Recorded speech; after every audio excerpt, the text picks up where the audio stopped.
تو عورت کے لیے پرائرٹی جو سب سے زیادہ ہے، پرائرٹی جس چیز کو دینا ہے، حیا ہے، اخلاق ہیں، علم ہے اور عمل ہے۔ انہیں پرائرٹی دیجئے اور انہیں اپنی زندگی میں آپ اپنائیے۔ اور جو آپ کی زندگی کی ایج ہے اس میں ایک اور چیز کو آپ کو خیال کرنا ہوگا کہ آپ یاد رکھیں ایسی صحبت سے پرہیز کریں۔ میرا یہ جملہ میری بہنیں بالکل ذہن کے اندر محفوظ کر لیں، ایسی لڑکیوں کی سنگت یا ایسی فرینڈشپ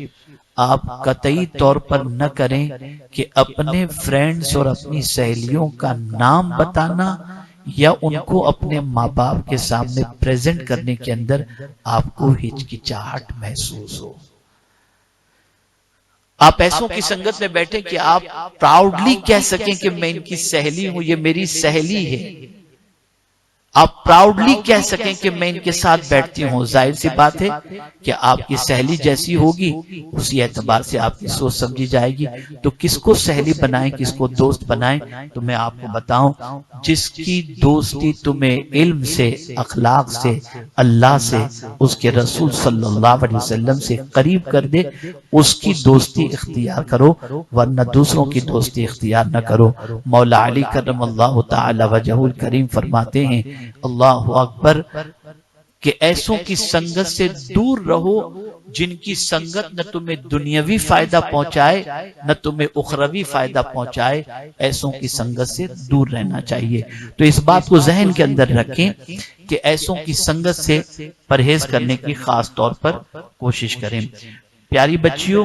ایک اور چیز میں آپ کو سمجھاتا ہوا چلوں جو آپ کی زندگی میں بے پناہ ضروری ہے، سادگی کو اختیار کریں۔ جتنی آپ کی سمپل لائف اور اوریجنل لائف ہوگی، آرٹیفیشل چیزوں سے جتنا آپ پرہیز کریں گے اتنا آپ کی زندگی کے اندر بہتری ہوگی اور آپ کی زندگی پرسکون گزرتی ہوئی دکھائی دے گی۔ اسی کے ساتھ یہ بات بھی آپ کو ذہن کے اندر رکھنا ہے کہ آپ اگر یہ چاہتی ہیں کہ آپ کا فیوچر برائٹ ہو اور آپ کی زندگی پرسکون گزرے، تو اس کے لیے ایک سب سے اہم چیز جو ہے وہ یہ ہے کہ حسن تکلم، بات کرنے کا انداز، آپ کی گفتگو پیاری ہونی چاہیے، آپ کا بیہیویئر پیارا ہونا چاہیے، آپ کا انداز گفتگو پیارا ہونا چاہیے۔ یاد رکھیں، آقا کریم صلی اللہ تعالی علیہ وسلم سے پوچھا گیا، حضرت عمر ابن عبس رضی اللہ تعالیٰ عنہ نے رسول اعظم صلی اللہ علیہ وسلم سے پوچھا، مل اسلام، یا رسول اللہ صلی اللہ تعالی علیہ وسلم اسلام کیا ہے؟ تو پیغمبر رحمت صلی اللہ علیہ وسلم نے فرمایا، طیب الکلام و اطعام الطعام، پاکیزہ بات کرنا اور کھانا کھلانا، یہ جو ہے رسول اعظم صلی اللہ علیہ وسلم نے اسلام کی ڈیفینیشن بتائی۔ اب آئیے مزید آگے گفتگو کرتا ہوا میں بڑھوں۔ آپ دیکھیں بہت ساری بچیاں ماں باپ کے سامنے زبان درازی کرتی ہیں، بسا اوقات گھر کے اندر مہمان آتے ہیں ان کے سامنے ماں باپ کے ان کی موجودگی کے اندر ماں کے سامنے بچیاں زبان درازی کرتی ہیں، ماں کے سامنے اونچی آواز سے بات کرتی ہیں۔ نتیجتاً آنے والے مہمان یہ سمجھتے ہیں بڑی بے باک ہے یہ بچی، اس کو تمیز نہیں سکھائی گئی، اس کی تربیت نہیں کی گئی، نتیجتاً وہ بچی کی ویلیو خود بخود معاشرے کے اندر کم ہوتی ہوئی چلی جاتی ہے۔ لیکن اگر اس بچی کی پوزیشن یہ ہے کہ اس کی زبان اچھی ہے، پاکیزہ کلمات اس کی زبان سے نکلتے ہیں اور خوش مزاج ہے، تو اللہ تعالیٰ اس کا مقام اور مرتبہ اور اس کی محبت دوسروں کے دلوں کے اندر پیدا فرما دیتا ہے۔ ایک اور خاص بات عرض کروں کہ ہماری بچیاں کہاں پھسل جاتی ہیں، ہوتا یہ ہے کہ گھر کا ناخوشگوار ماحول، ماں باپ میں چپکلیشیں چل رہی ہیں، ماں باپ میں جنگ چل رہی ہے، بچیاں احساس کمتری کی شکار ہوتی ہیں اور سوچتی ہیں جلدی سے ہمارا کہیں رشتہ ہو جائے تو ہم گھر چھوڑ کر کے چلی جائیں، یہ روز کی کٹ کٹ سن کر کے ہماری زندگی برباد ہو گئی۔ کبھی بچیوں کی سچویشن یہ ہوتی ہے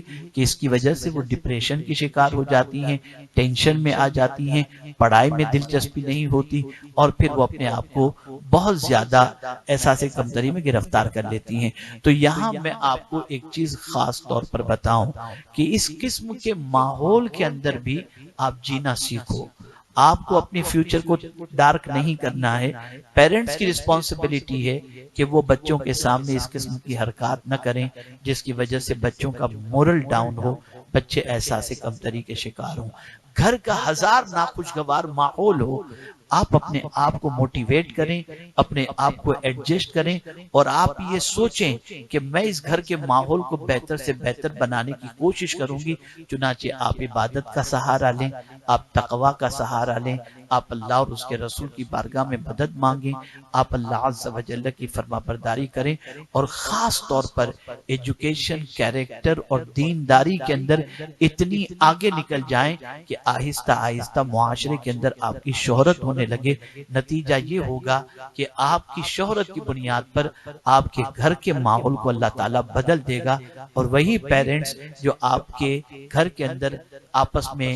چپکلیشیں جن کی رہا کرتی تھی، آپ کی شہرت کی بنیاد پر گھر کے ماحول میں تبدیلیاں پیدا ہوں گی اور گھر کا ماحول بہتر ہو جائے گا. اور یہ بات یاد رکھیں کہ اس ناخوشگوار ماحول کے اندر آپ کو کوئی نہ کوئی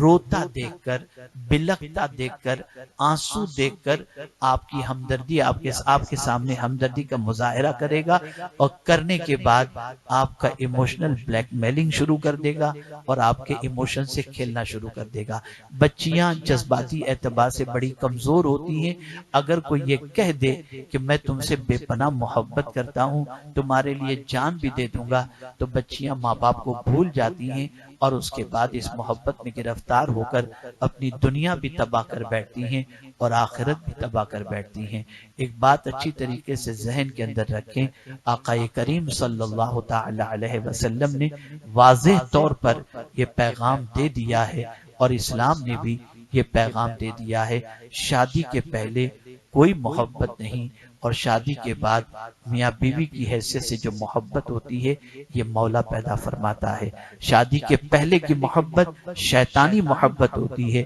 اور شادی کے بعد کی محبت یہ رحمانی محبت ہوتی ہے. میں ایسی سینکڑوں بچیوں کے بارے میں آپ کو بتا سکتا ہوں جو ناخوشگوار ماحول کی وجہ سے کسی کو سہارا سمجھ کر اپنی دکھ بھری داستان سنا کر اس سے مدد حاصل کرنے کی کوشش کی، اور نتیجتاً ان بچیوں کا استحصال ہوا، اور وہ بچیاں بعد میں چند دنوں کے بعد بے سہارا ہوتی دکھائی دی. اور یہ بات یاد رکھیں کہ بچیاں جب جذباتی ہو کر کے، محبت میں گرفتار ہو کر کے کسی سے شادی کرنے کے لیے آمادہ ہو جاتی ہیں، اور پھر باپ سے بھی جنگ کر لیتی ہیں، ماں سے بھی جنگ کر لیتی ہیں، اور سب کو ناراض کر کے کہیں شادی کر لیتی ہیں، اس کے 2 سال کے بعد پھر جب وہاں ظلم و ستم ڈھایا جاتا ہے تو پھر ماں باپ کے پاس آنے میں بھی ہچکچاتی ہیں، اور زندگی بھر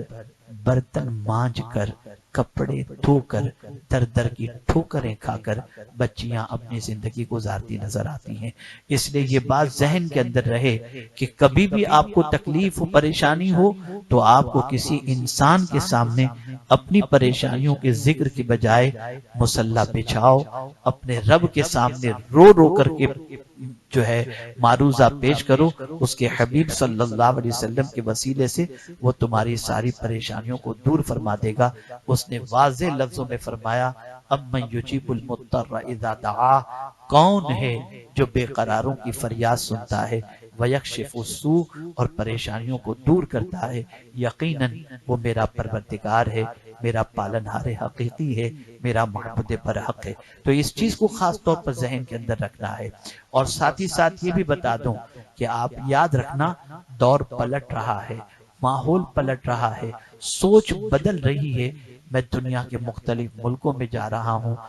ملک کے مختلف شہروں میں جا رہا ہوں. اچھے سلجھے ہوئے پڑھے لکھے لوگ جب مجھ سے کانٹیکٹ کرتے ہیں اور رشتے کے لیے جب کوئی بات کرتے ہیں تو خاص طور پر لڑکی کے سلیکشن کے اندر یہ کہتے ہوئے دکھائی دیتے ہیں کہ حضرت ایسی لڑکی چاہیے جو با اخلاق ہو، با کردار ہو، با حیا ہو. حالانکہ ایک بات میری ذہن میں رکھیے گا کہ ماں اگر بد کردار بھی ہوتی ہے اور لوز کیریکٹر بھی ہوتی ہے، تب بھی اس کی تمنا یہ ہوتی ہے کہ اس کی بچی بد اخلاق نہ ہو، اس کی بچی با اخلاق ہو. ایک عالم اگر خود اللہ نہ کرے بے عمل ہوتا ہے تو اس کی تمنا یہی ہوتی ہے کہ میرا بیٹا بے عمل نہ بنے. ایک چور اگر چوری کرتا ہے اس کی بھی تمنا ہوتی ہے کہ میرا بیٹا چوری نہ کرے. یہ بات آپ ذہن کے اندر رکھیں. کوئی بھی جرائم پیشہ یا کوئی بھی مجرم اپنی اولاد کو مجرم کی حیثیت سے نہیں، اچھے انسان کی حیثیت سے دیکھنا چاہتا ہے. تو معاشرے کا اس وقت ایک بڑا طبقہ جس قسم کی لڑکیوں کے حوالے سے متلاشی ہے، ان لڑکیوں کے اندر وہ جو چند خوبیاں دیکھنا چاہتے ہیں، ان خوبیوں میں سے ایک خوبی یہ بھی ہے اخلاق سے آراستہ ہو، باحیا ہو، سلیقہ مند ہو، گفتگو کا انداز ہو، رہن سہن کا انداز ہو، پہننے اوڑھنے کا انداز ہو. یہ ساری چیزیں دیکھتے ہیں. کچھ بھی آیا پہن لیا، جیسے بھی چل پڑے، ایسا نہیں. سلیقے کی زندگی ہونی چاہیے. اسی لیے فرمایا گیا ہر گھر میں رہنے والی بچی کو جو جوانی کی دہلیز پر قدم رکھی ہے، اس بچی کو اپنے گھر میں ہمیشہ اچھی طریقے سے سلیقے سے کپڑے پہنے ہوئے سنور کر کے رہنا چاہیے. کبھی بھی کوئی آ سکتا ہے اور کسی کی نظر بھی اس کے اوپر پڑ سکتی ہے، یعنی کسی خاتون کی نظر، اور وہ اس کے لیے رشتہ لے کر کے آ سکتی ہے. تو بچیوں کو بن سنور کر کے رہنا، بن سنور سے مراد 24 گھنٹے میک اپ کی بات نہیں کر رہا ہوں، صاف ستھرا رہنے کی بات کر رہا ہوں، سلیقے کے کپڑے پہننے کی بات کر رہا ہوں، گھر کو صاف ستھرا رکھنے کی بات کر رہا ہوں. آپ اس بات کو بھی ذہن میں رکھیں کہ بہت ساری بچیاں ماں کا ہاتھ نہیں بٹاتی اور ماں کے ساتھ سپورٹ میں نہیں آتی. ہوتا یہ ہے کہ گھر کے اندر اگر جوان بچی موجود ہے اور گھر کا کوئی سامان سلیقے سے نہیں پڑا تو لوگ جوان بچی کو تانا دیتے ہیں. بڑی بچی گھر کے اندر موجود ہے اور پھر بھی یہ معاملہ ہے. تو یاد رکھیں، آپ اگر چاہتے ہیں کہ آپ کا مستقبل پرسکون گزرے تو ان چیزوں کا بھی خیال کریں. یہ آپ کو بظاہر چھوٹی چیز لگتی ہے، لیکن میں آپ کے فیوچر کے برائٹ کے لیے یہ ایک چھوٹی سی ٹپ دے رہا ہوں. اسے آپ ذہن کے اندر رکھیں. ایک بات اور ذہن کے اندر آپ کو رکھنا ہوگا کہ میری بچیوں، آپ اس چیز کو مائنڈ کے اندر بٹھا لیں کہ کبھی ایسا ہوتا ہے کہ بہت سارے باپ اپنی بچیوں کو شادی کے اندر بہت کچھ عطا کرتے ہیں، اسے دیکھ کر بھی ہماری غریب بہنیں اور بچیاں احساس کمتری کے شکار ہوتی ہیں. یہاں میں آپ کو بتا دوں، ایک باپ اپنی بیٹی کو لباس دے سکتا ہے، ایک باپ اپنی بیٹی کو بنگلہ شادی میں تحفتاً دے سکتا ہے، ایک باپ اپنی بیٹی کو شادی میں لمبی کار دے سکتا ہے، ایک باپ اپنی بیٹی کو شادی کے اندر بہت ساری رقم دے سکتا ہے، جویلری دے سکتا ہے، لیکن نصیب نہیں دے سکتا. نصیب تو میرے کریم نے ہی دیا ہے. اور یہ بات ذہن کے اندر رکھیں کہ آپ کا نصیب میرے کریم نے لکھا ہے، اور اب آپ کی ذمہ داری یہ بن جاتی ہے کہ اللہ کے رسول صلی اللہ علیہ وسلم کی تعلیمات پر عمل کریں. غریب گھر میں آپ چلی جائیں گی تو آپ کے قدموں کی برکت سے اللہ تعالیٰ اس گھر کو مالا مال کر دے گا. اگر آپ کا کردار اچھا ہے، آپ کی رہائش اچھی ہے، آپ کی زندگی اچھی ہے، آپ کی حیا اور کیریکٹر اچھا ہے، تو انشاءاللہ آپ جس گھر میں بھی جائیں گی اللہ تعالیٰ آپ کے قدموں کی برکت سے برکت عطا فرمائے گا.